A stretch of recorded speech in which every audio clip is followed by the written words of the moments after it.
ଜୟ Jagannath. PAN card 2.0 ପାଇଁ ଆବେଦନ କରିନଥିଲେ ଲାଗିବ ଏତିକି ଜୋରିମାନା। ଜାଣନ୍ତୁ କ'ଣ କହିଛି ନିୟମ।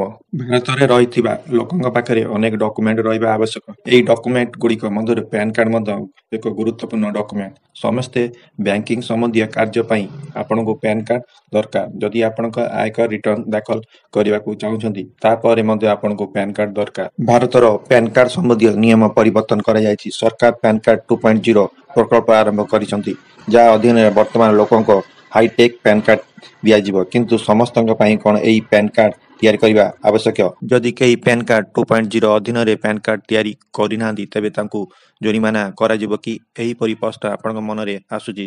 ଯଦି ଆପଣଙ୍କ ସମାନ ଚିନ୍ତା କରୁଛନ୍ତି, ତେବେ ଆପଣଙ୍କୁ କହି ରଖୁଛି ଯେ ସରକାର ଜୋରିମାନା ଆଦୌ କରିବେ ନାହିଁ। ଏ ସମ୍ପର୍କରେ ସୂଚନା ଦେଇ ସରକାର କହିଛନ୍ତି ଯେ ଯେଉଁମାନଙ୍କ ପାଖରେ ପ୍ୟାନ୍ କାର୍ଡ ଅଛି, ସେମାନେ ପ୍ୟାନ୍ କାର୍ଡ 2.0 ଅଧୀନରେ ଏକ ନୂତନ ପ୍ୟାନ୍ କାର୍ଡ ପାଇଁ ଆବେଦନ କରିବା ଆବଶ୍ୟକ ନାହିଁ। ସରକାର ନିଜେ ସମସ୍ତ ଲୋକଙ୍କୁ ନୂତନ ପ୍ୟାନ୍ କାର୍ଡ ପ୍ରଦାନ କରିବେ। ଭିଡ଼ିଓଟି ଯଦି ଆପଣଙ୍କୁ ଭଲ ଲାଗିଥାଏ, ଲାଇକ୍ କମେଣ୍ଟ ନିଶ୍ଚିତ କରନ୍ତୁ।